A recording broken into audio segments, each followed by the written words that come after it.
Right now, we only have a couple of drugs that are available to help curb the behaviors, but I believe someday we're going to find a cure for this. And diet has a lot to do with it. We know that the Mediterranean diet is really good to help reduce the plaque buildup. Can you please in our explain brains. what that diet is? Well, it's a lot of Charlene, Aaron, thank you so much for coming on to the show today. I appreciate your time very much. Thank you for having me, Paul. I really appreciate it. My absolute pleasure. So before we dive into things, could you give people a brief background about who you are and what it is you do? Well, I grew up in Fairbury and very proud of that. And what I do right now is I'm the chancellor at St. John's College of Nursing in Springfield, Illinois. And prior to that, I was a professor at Illinois State University, and I taught courses in aging and worked with nursing students in long-term care facilities to encourage them to want to work with older adults after they graduate.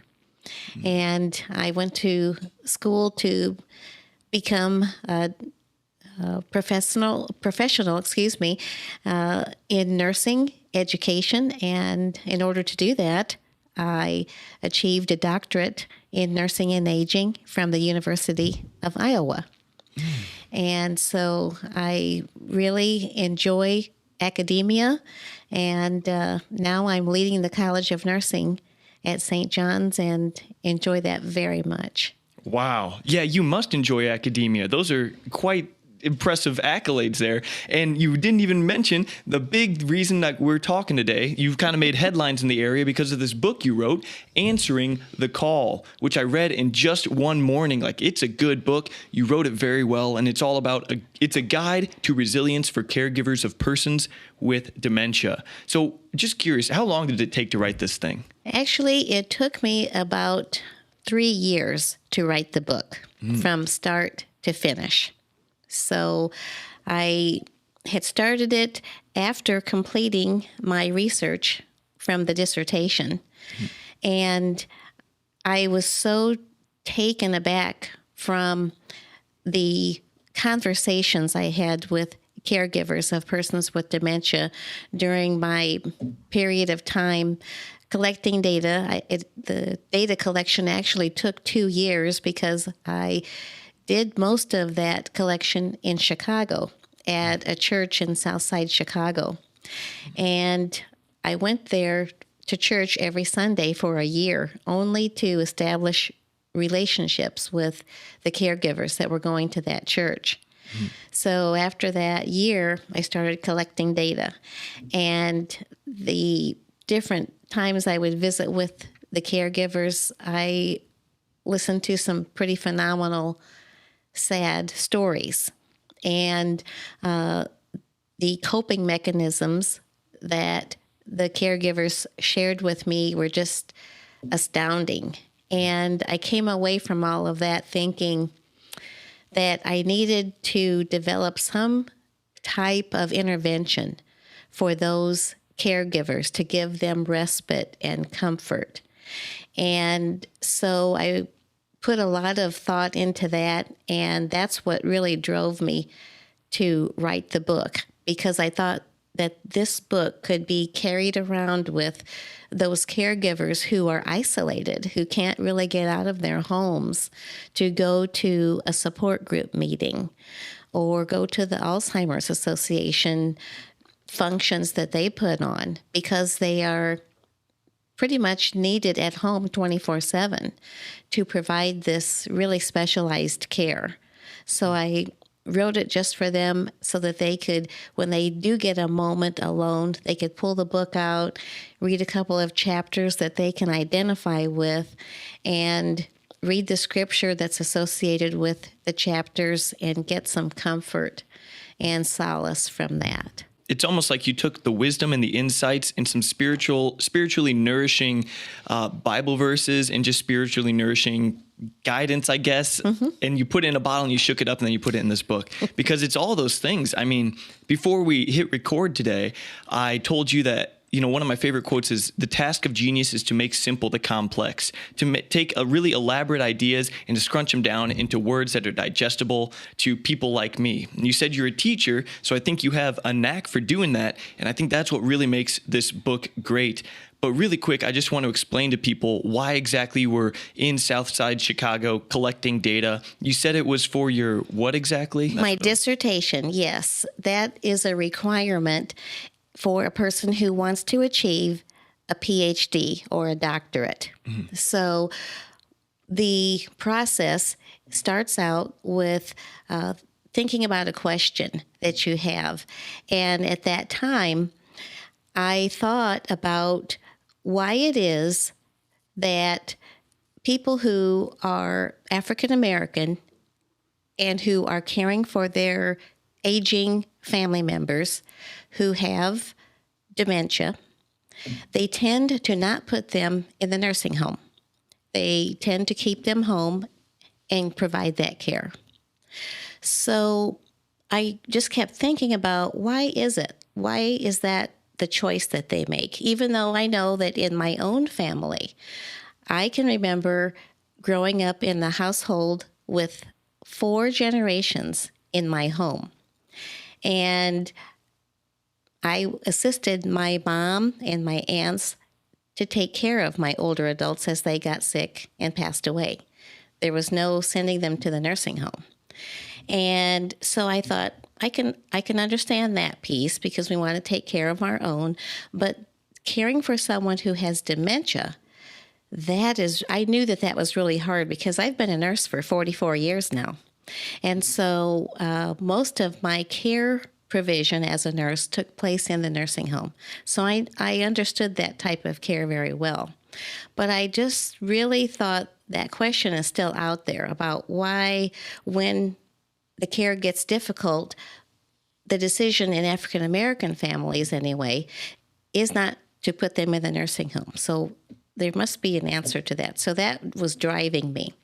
And then I thought it would make my dissertation stronger if I compared the caregiver who might have some type of an ailment like diabetes. So I used diabetes as a model to measure how well the caregiver is able to take care of themselves while at the same time caring for their family member who has dementia. So I had some measures that I could keep track of while I was assessing this type of care they were providing at home. So this data collection went on for a year, and it kind of, along that pathway of the year, about a quarter of the way into it, I was having difficulty getting the caregivers to really share their caregiving stories with me for some reason. And so one day we were at a health promotion event for people who have diabetes, and I thought, this is perfect, so I can get my data collected. Nobody really wanted to talk to me about the caregiving aspect. So I asked one of the ministers, why is this so difficult? So he pulled out his cell phone and went to a chapter in the Bible, and he said, this is why. So I read it, and it described about how a man named Legion was acting out, and God was there, and it was as if God was not showing favor on this person who was acting out.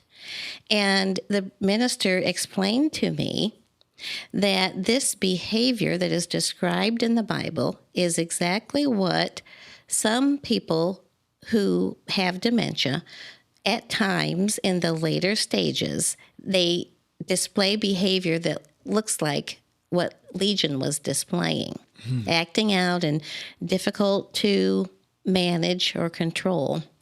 And these caregivers in that church, anyway, believed that they would not be saved if God knew they were caring for someone like that in their home.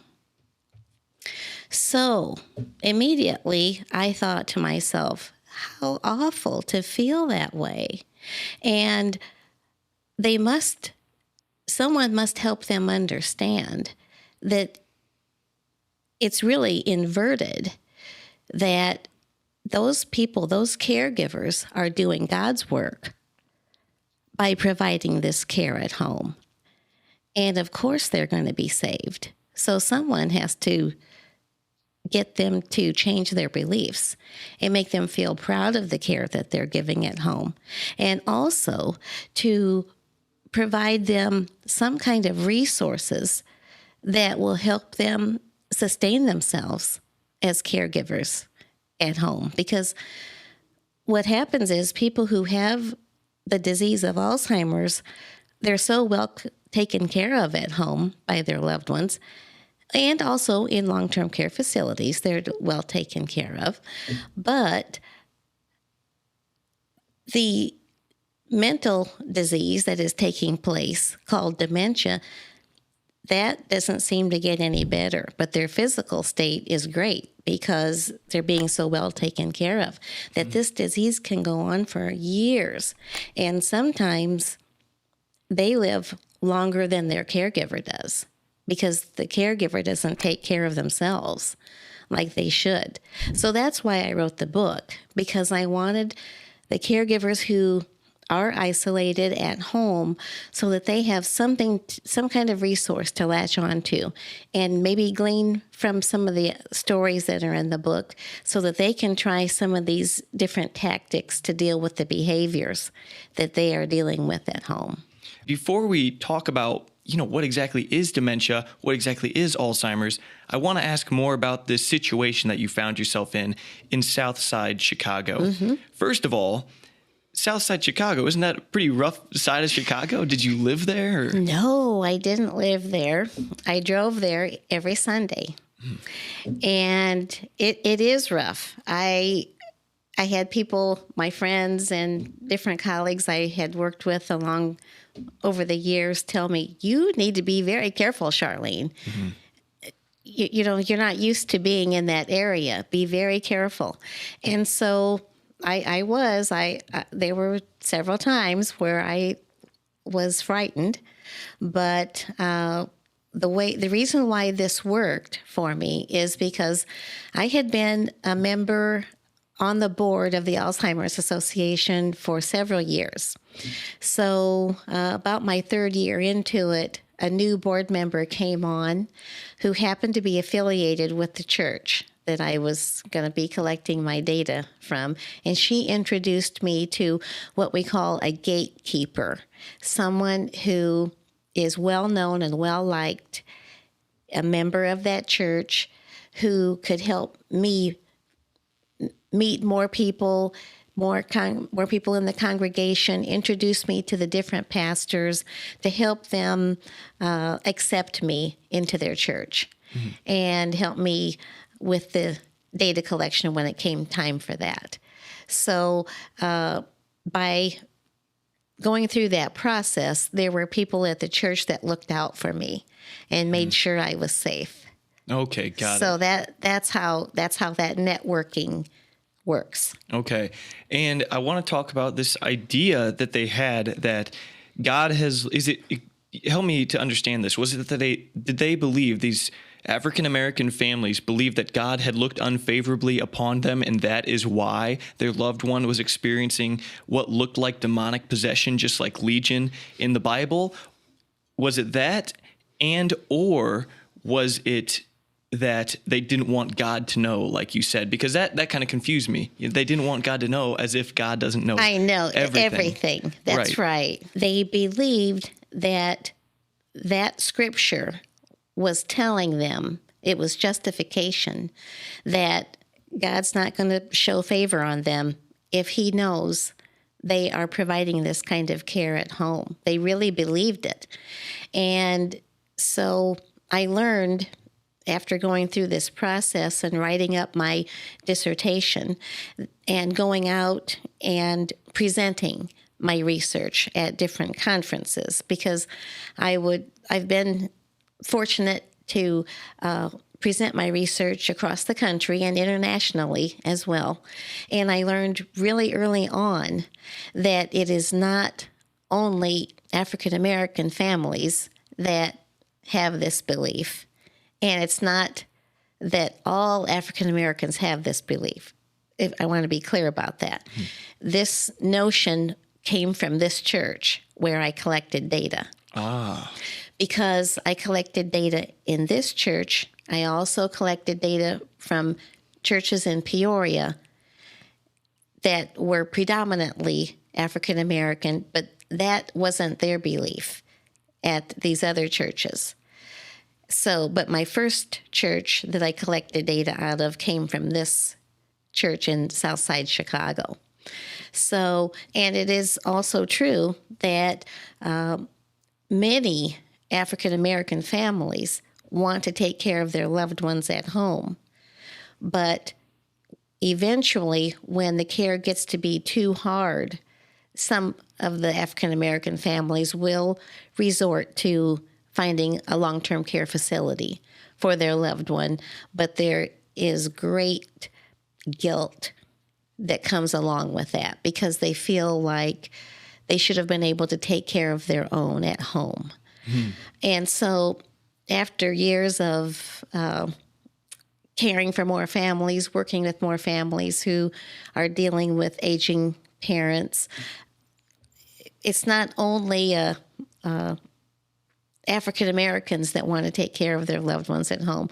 All of us, want to take care of our loved ones at home. But the thing we have to remember, that's why the book is not only for African American families, it's for all families.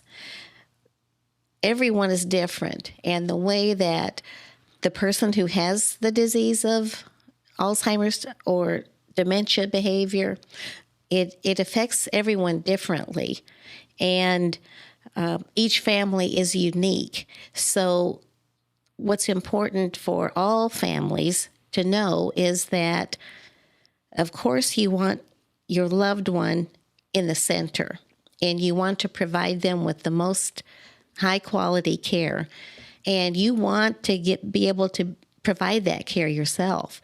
But all the caregivers just need to know that it's okay when you realize you can't give mom or dad the care that they deserve and they need. It's okay to ask for help, whether that is to bring caregivers into your home or to place mom or dad in a facility where the care can be provided by experts who know what dementia caregiving is all about. And the guilt aspect that you just spoke of is completely true, and I know it firsthand. I briefly told you before we started recording about my mom and, brain hemorrhage. She was very disabled. She left the hospital.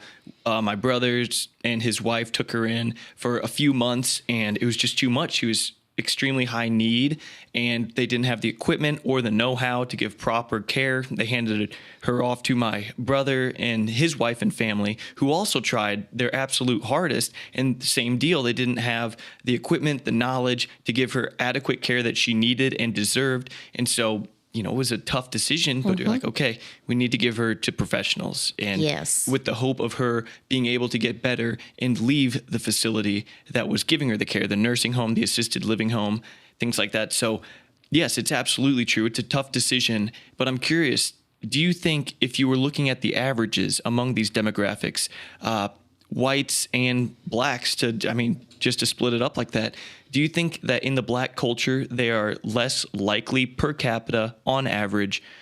Are they less likely to put their loved ones who are experiencing dementia in an assisted living home than whites? Is that just a thing that the black community doesn't do as often? Yes, it is. The literature will support that. And for decades, this has been the practice. And as long as the care can be provided at home for the older adult. They'll be in the home. Interesting. Do you have any guess as to why that is a part of that culture? It's just a familial culture that has gone on for generations and generations. And that's really all that I can say, but I can tell you that the literature supports that. Let me tell you about Fairbury Furniture. Fairbury Furniture is Central Illinois' premier furniture store. This family-owned business offers a vast selection of premium furniture items from all of your favorite brands, including Sealy, Best Home Furnishings, Leather Italia, Tempur-Pedic, and Ashley, just to name a few. Right next door to their gorgeous 7,000 square foot furniture showroom, you will also find the Fairbury Furniture Mattress Store, home to all of the latest and greatest mattresses in any and all sizes. Here at Fairbury Furniture, the staff is helpful and friendly, and they're also well stocked with all of the mattresses, tables, chairs, recliners, couches, rugs, and decorative pillows that your heart desires. Make your home interior beautiful, comfortable, stylish, and delightful when you shop at Fairbury's own Fairbury Furniture. I'm willing to bet it's the same for Mexican, Hispanic families as well. Because I know, and it's funny because I've been in probably more than 10 nursing homes. I've spent thousands of hours in them. And it's interesting. I've been in different nursing homes across the state. I don't see that many Black people or Hispanic people in them. Well, this is why. Yeah, very interesting. Yes. So let's talk about dementia and Alzheimer's. Basically, what's the difference between the two? Well, it's really pretty much the same, but the behaviors that are exhibited by the person who has Alzheimer's disease, that's what we are really talking about when we say dementia. Because people can have forgetfulness and they'll compensate in different ways where they'll just kind of laugh something off if they forget that they've just told you a story and they tell it again.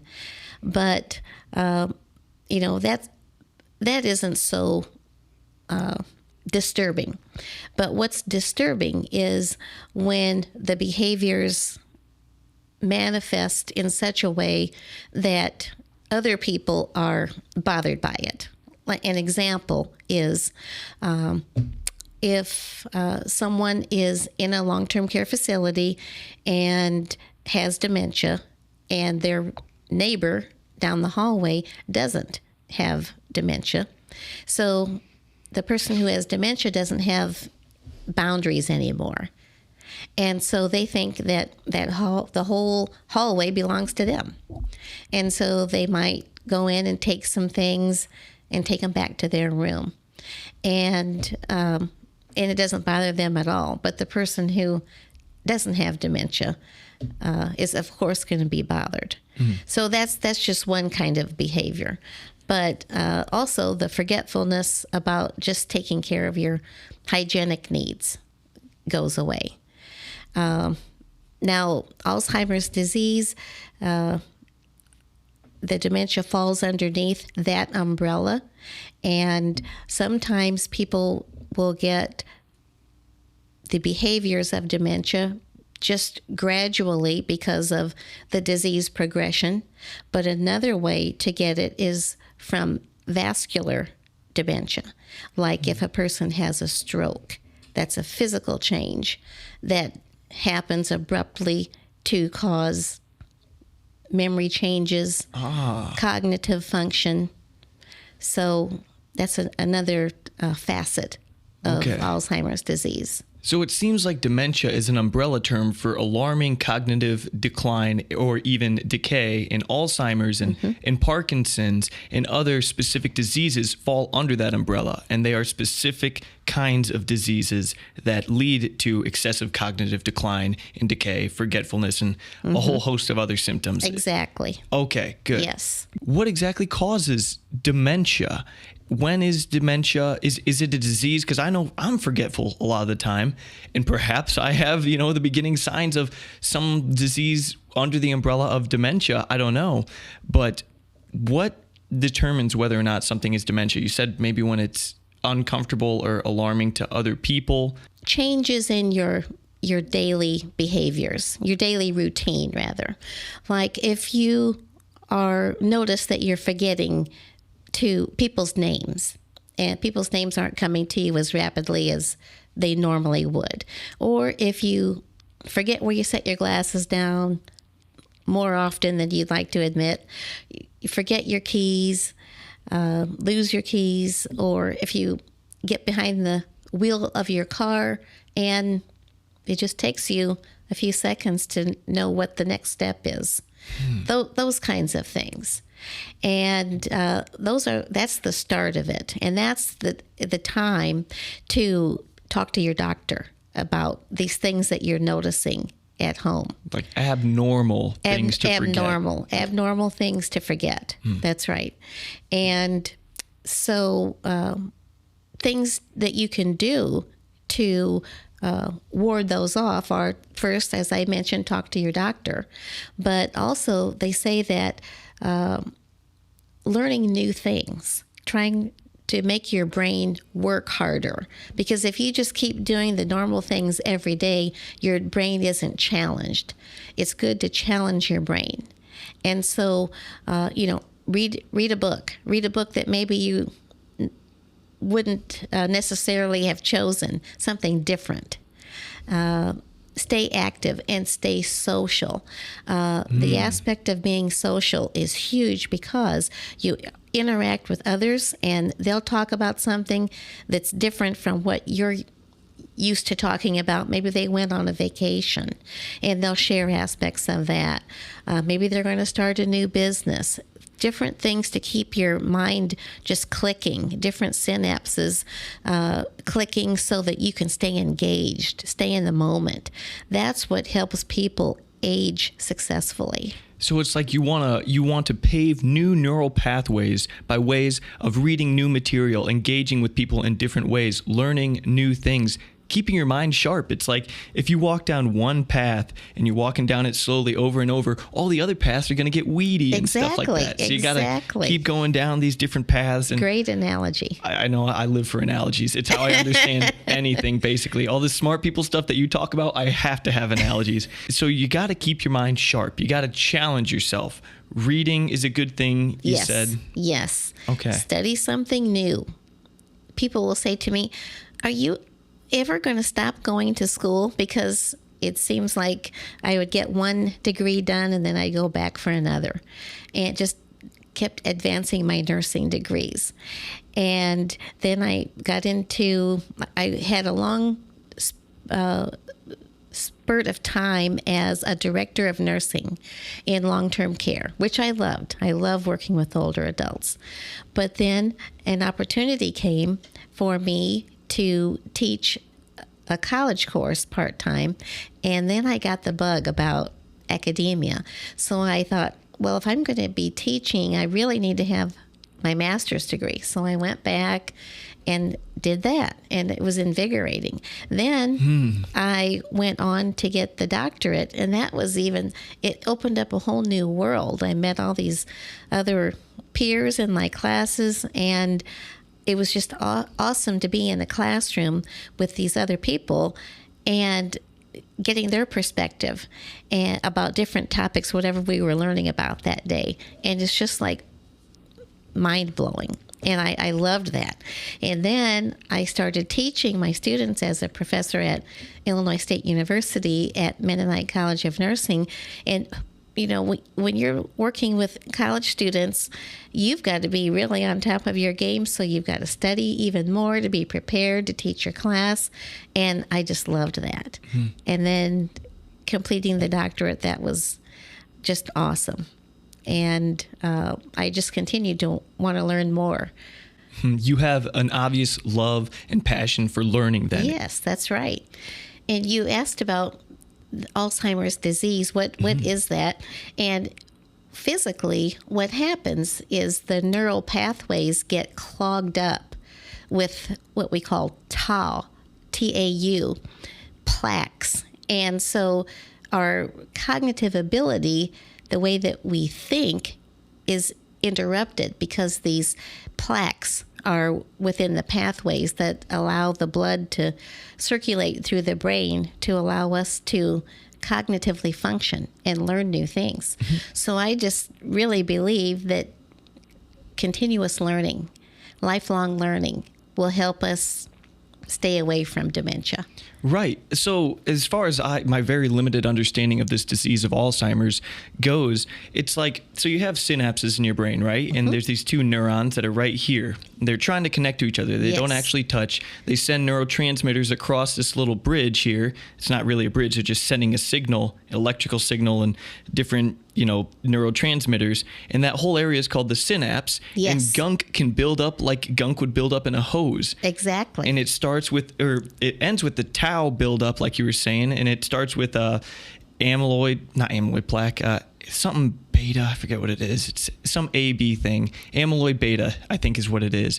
And that starts to build up, and then you get the tau, and then it's too bad, so sad, you have all this gunk that's built up, and then it gets sticky, these proteins, and then you get all this plaque build up, and then your brain starts to like decay, basically. Right. That's right. And it's what an insane thing.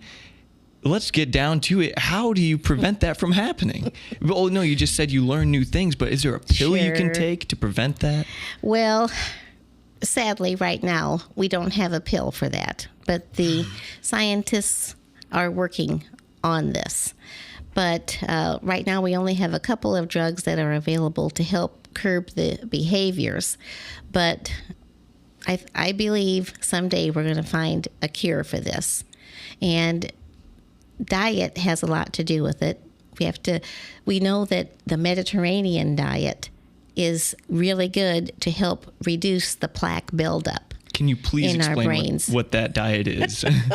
Well, it's a lot of leafy vegetables and low parts of oil, saturated fats, and just leafy vegetables is mainly what that diet is. Not very much protein, not very much meat, and that has been successful. And people who are from that area, they have low numbers of people with Alzheimer's disease.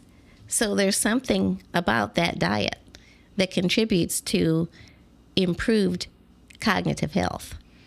Okay, now the Mediterranean, what countries are in that area? Because it's all by the Mediterranean Sea, Correct. Right? Is that Italy?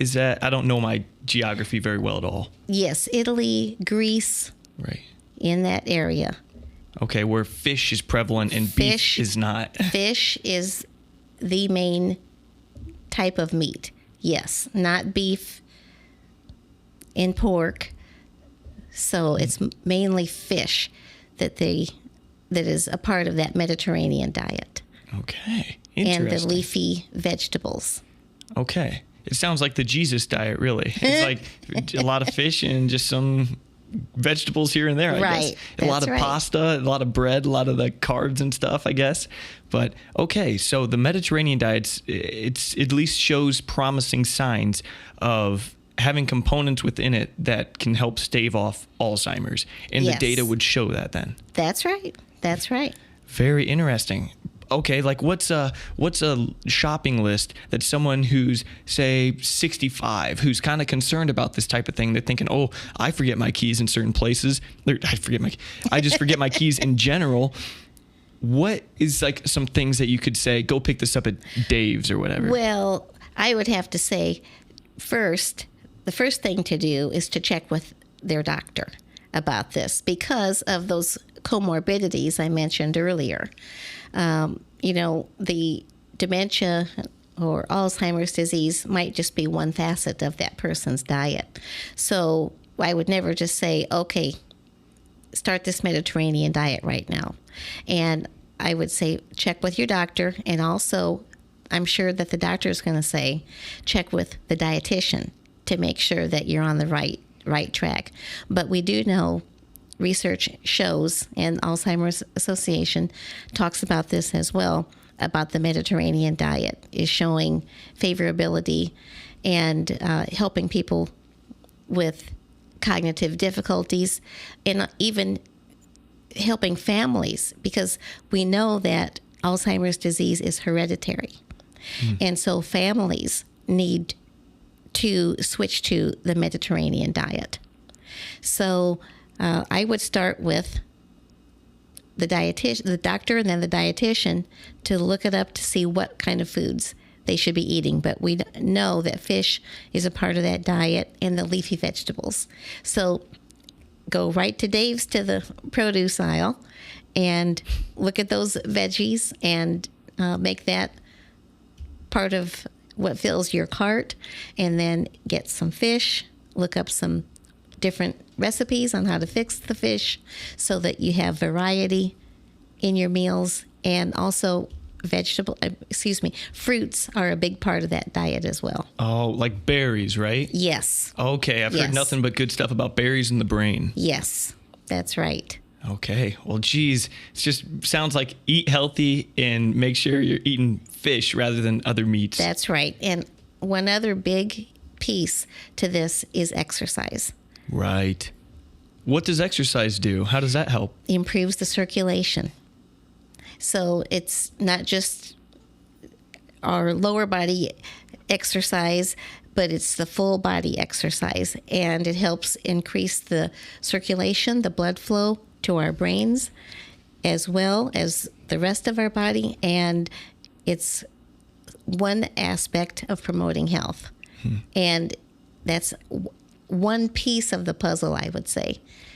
I've heard sleep expert Matt Walker speak about the importance of having a good night's sleep, having plenty of REM sleep. He says like the cerebral spinal fluid actually somehow circles throughout your brain or something, and it kind of cleanses that plaque that we were talking about from these areas in your brain, in the synapse and stuff like that.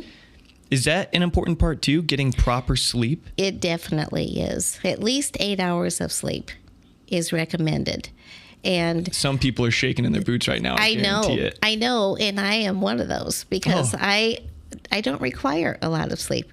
And so it's something I'm trying to work on. If I don't sleep 8 hours at night, I try to get a nap in when I can, because I know from all of my years of nursing care and my research that sleep is important.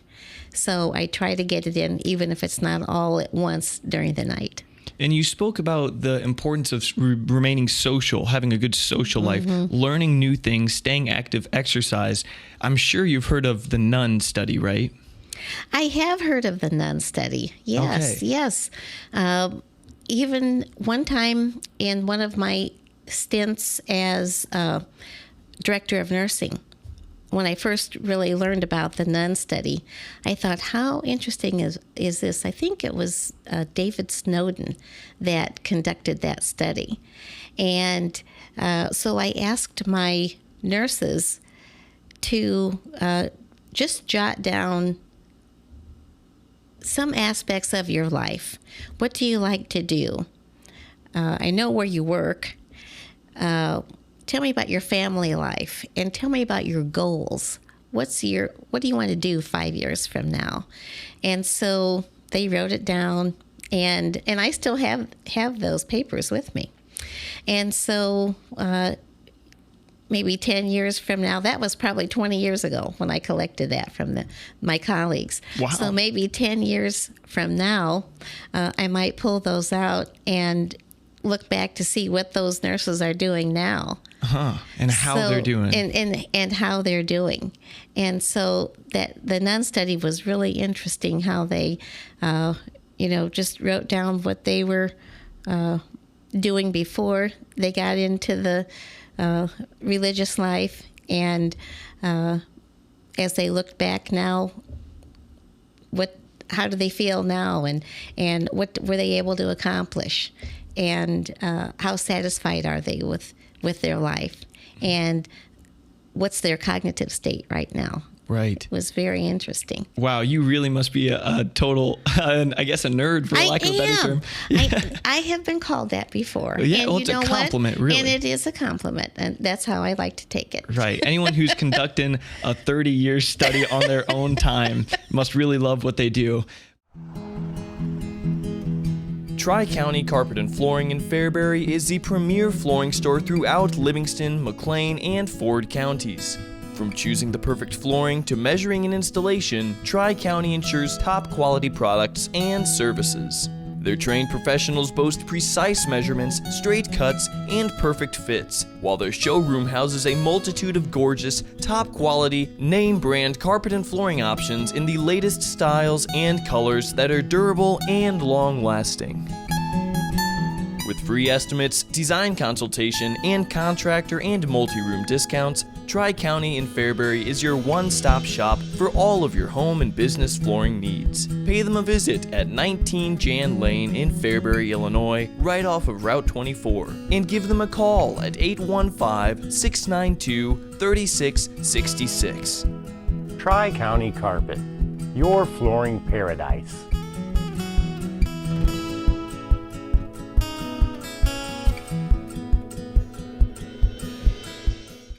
And I mean, I've heard of studies, big time studies, well-funded studies that have concluded that the number one predictor of happiness and fulfillment in old age is the amount of meaningful social relationships that you hold. I think that social part of what you're saying is probably more important than we give it credit for. Yes. And there's a lot of people that just are not social at all. And then it just goes to show that you need to step out of your comfort zone and try to learn something new and be social anyway. That's right. That is right. You've got it, Paul. And I want to talk about about that nun study just a little bit, because I'm sure the majority of people have not heard of it. And it's basically, and you jump in because you probably know this more than me or better than me, but so these nuns who, live in these cloisters, they do a variety of tasks that change from month to month. They're extremely social. They're with each other all the time, and they work hard. They get exercise. And like I said, they perform a variety of tasks. They're constantly learning about things related to theology and who knows what else. So they're constantly going and going and going, and they're in these cloisters until they die. Right. And so these women, when they died, autopsies were done on them, their brains were analyzed, and in many of the nuns, of these hundreds or thousands of nuns, they found that they had Alzheimer's big time. Like their brains were like classic, looked like the classic Alzheimer's brain with the plaque buildup and the shrinkage and everything else. But during their lives, they exhibited no symptoms of Alzheimer's, which is incredible. I'll hand the mic over to you. What does that mean? I think what it tells me is that as the plaque was building up and they were aging, it's part of the aging process, that these plaques are going to be there eventually. But they didn't have the dementia part. They didn't have the demonstration of behaviors that we know are evident in people who have Alzheimer's disease of the dementia type, is how we say it. So they were able to continue to be social and learn new things, perform the tasks that were given to them throughout their lives in this communal living. And because of all of this social behavior that they did all their lives, eventually when they passed away, they had these plaques there in their brain as it was examined, but they were fortunate that they did not have the behaviors of the dementia type of Alzheimer's disease. So how did they avoid the dementia symptoms exactly? Was it their brain, when one part was getting blocked off, their brain, say they were, when it comes to remembering someone's name, it's like one pathway. Or maybe when it comes to knowing how to run the chocolate making machine, a lot of nuns make chocolates. That's kind of how they fund their cloisters sometimes. But when it comes to running that machine, is it that pathway, the original pathway for that would normally fire to help them pull this lever, hit that button, it like gets clogged up, and their brain, because they're active and they're still doing it, takes another pathway? Or does it blow through the plaque? Or how are they still able to manage? I mean, you're an expert in this, so I'm going to ask you the hard question. Well, how do they do it? I'm not sure exactly how they're able to do it, but I think that they were able to do it just because of sheer repetition, and that was their life. And that is why when people who have the disease of Alzheimer's with the dementia type start to have some difficulty, they're going to remember the things that they used to do. They're going to be able to still do those activities, but they might not remember what they had for breakfast that morning. But they're going to remember activities that they used to participate in and still be able to function and work that machine, maybe not as quickly and as efficiently as they used to. But that's what I believe makes them still be able to function. That's why when I work with families, I always want to ask questions like, so what did your mom or dad used to do with their occupation? What kinds of hobbies did they have? And so I like to encourage them to bring those into the daily caregiving so that they can be actually going through different activities that they used to always participate in. It might not be as precise as it used to be in the past, but they're still going to be able to follow through with an activity and feel like they accomplished something at the end. That's a good segue into talking about caregiving.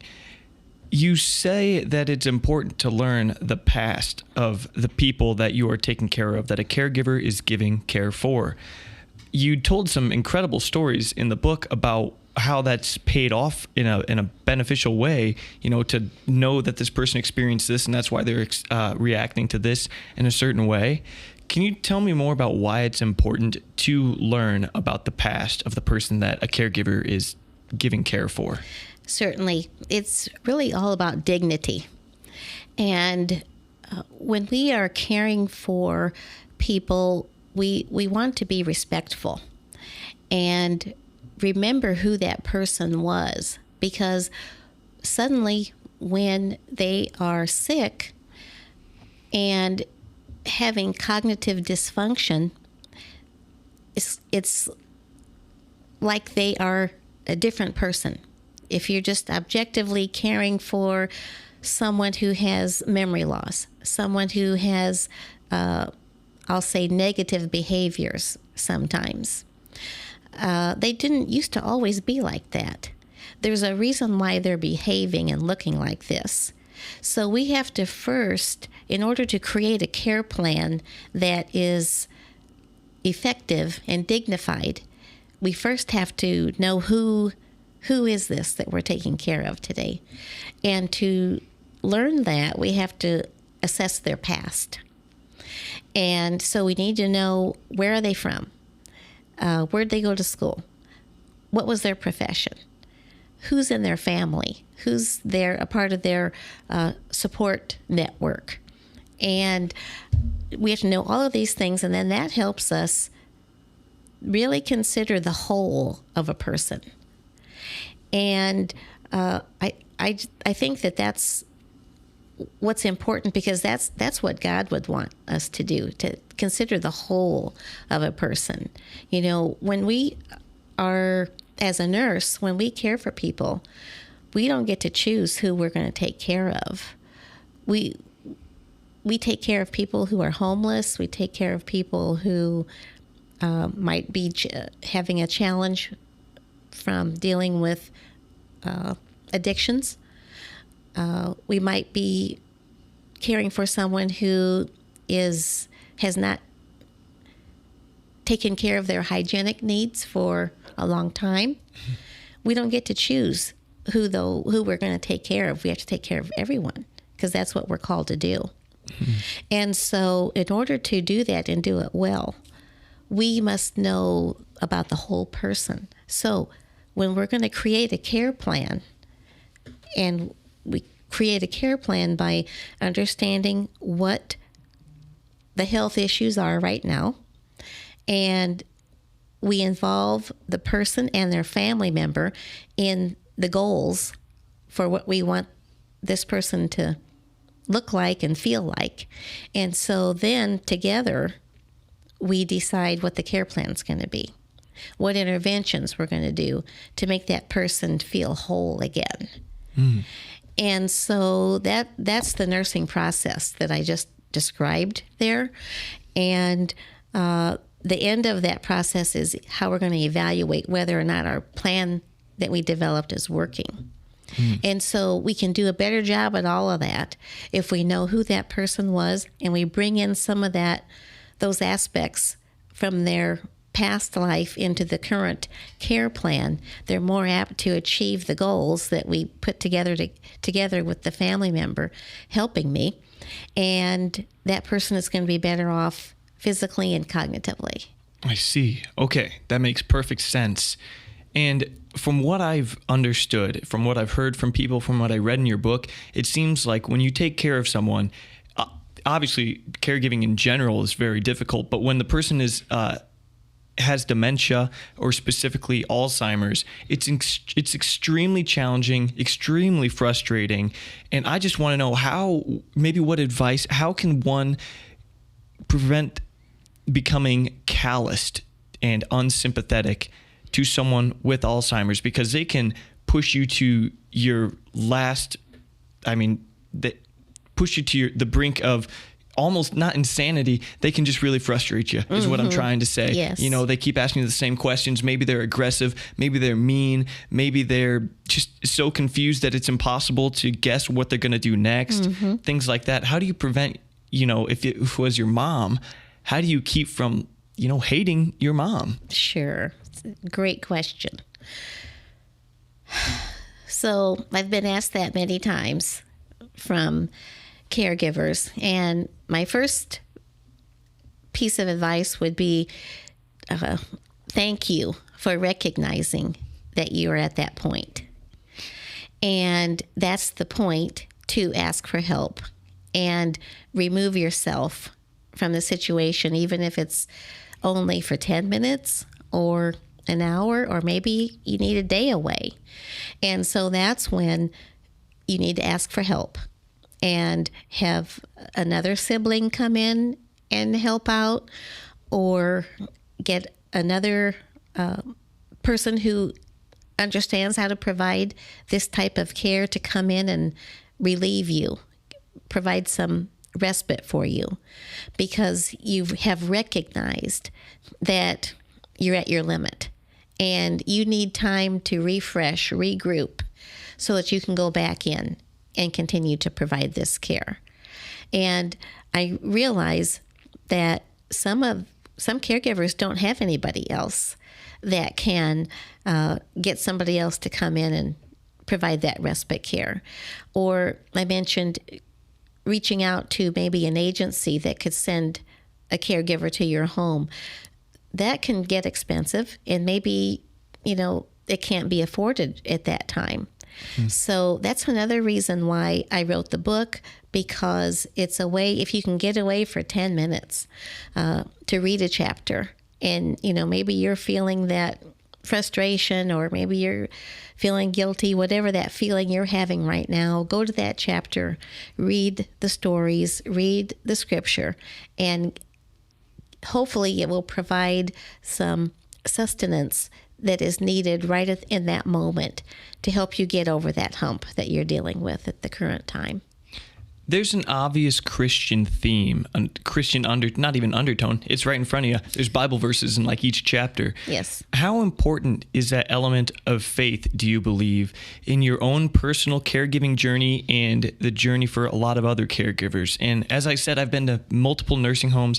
I've spoken to hundreds of nursing home workers and plenty of caregivers in my life as well. And it's funny, maybe it's just where I'm looking, but the vast majority are religious. Do you think again, how important is that element of faith, do you believe, in being a good caregiver? Well, I think it is very, very important because of some of those frustrations that you just described as aspects of caregiving. There are going to be times where you have done everything you think you need to do to care for a person who is physically and cognitively impaired, but nothing is working to change the behaviors and make that patient feel comfortable again. And you just have to, it must be faith. I believe it must be faith that carries nurses, carries family caregivers through these difficult moments. And I truly believe that this type of care is doing God's work, because God would want us to take care of the whole of a person. We can't just take care of people when it's convenient for us, or when the person who is the patient is in a state where they don't really require that much assistance from us. We have to care for them always and care for the whole person.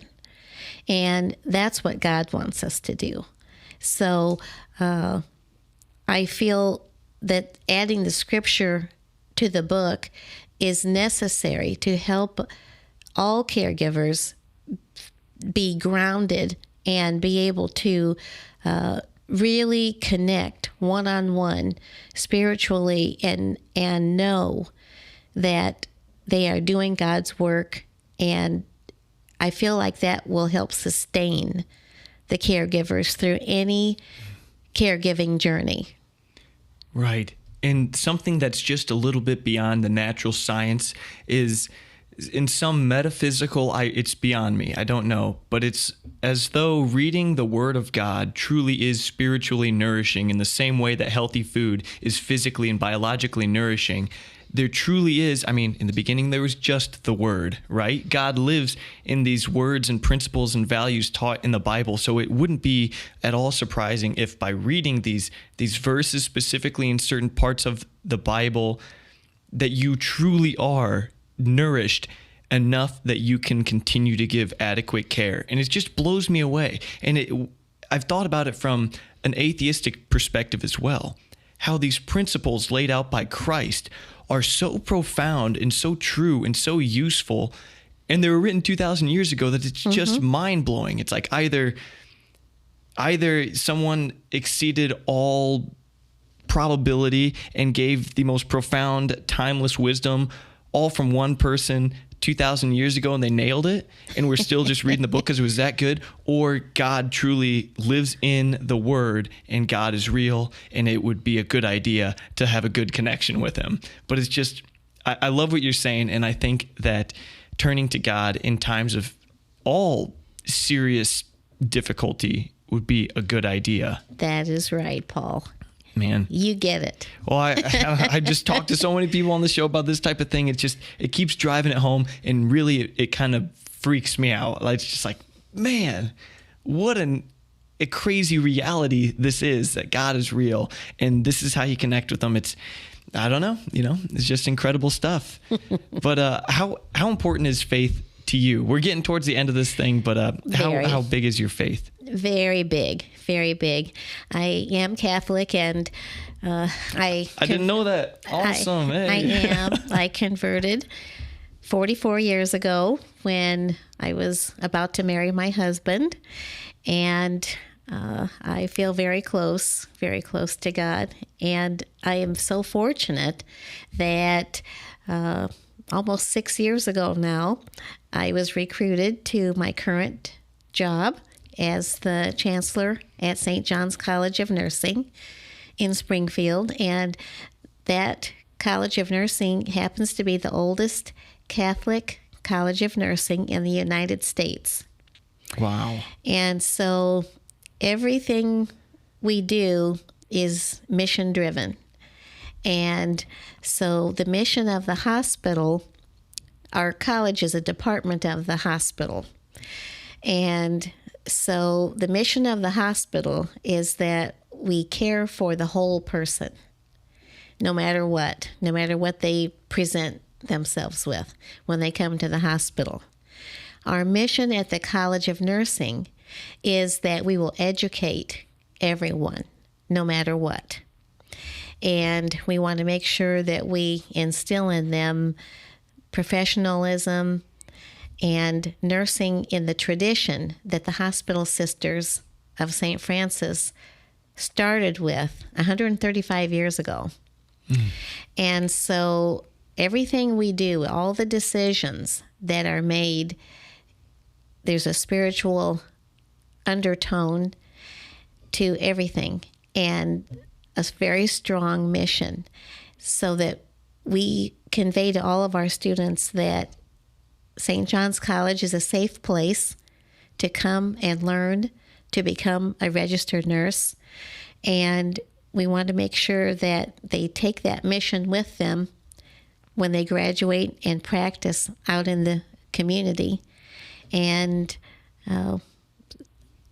so it's just like all surrounding everything that I decide to do is faith-based.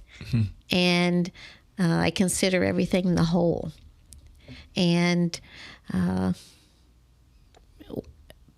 earlier on, when I was working on my dissertation, one of the researchers I looked up to and worked with, her name's Dr. Carol Ferran, and her research was about the meaning of caregiving.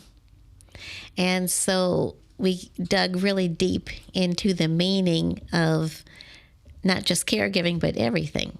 So everything has deep meaning. Yeah. And so I just connect that to faith and spiritual guidance. And so it's just how I roll, how I live my life. Absolutely. Well, that's one heck of a philosophy for life. I think it's probably one of the best, if not the best way to live your life. And as I said, we're getting towards the end of this thing. Just a couple questions. Are you hopeful? Do you think that there will be a cure for Alzheimer's and dementia as a whole? And if you do, when do you think that could come around? I'm always hopeful for that to be the outcome. I so wish for success for the scientists that are trying to find the cure to prevent Alzheimer's disease. But at the same time, I am the advocate for what are we going to do in the meantime for the people who have the disease, and what are we going to do in the meantime for the caregivers of people who are caring for persons with dementia. So that's why my research focuses on the caregivers, and I want the path that they're on to be supported. We continue to always need more money to put on the research side for the caregivers. There's a lot of donors that donate for finding a cure for Alzheimer's disease, which is wonderful. I'm grateful for that. But I'm on the advocate side for the caregivers. We need more support for the caregivers because, today happens to be my birthday. I'm 64. That's right. Oh, someone told me that, and I forgot to tell you happy birthday. Thank you. Happy birthday. Thank you, Paul. I mention that only because I'm at that age where, I have to think about how much longer I'm going to be able to be in possession of my cognitive state. And I want to make sure that people of my age and older are going to be able to look to organizations like the Alzheimer's Association and be assured that a lot of their programming is put toward caregiver support and caregiver research.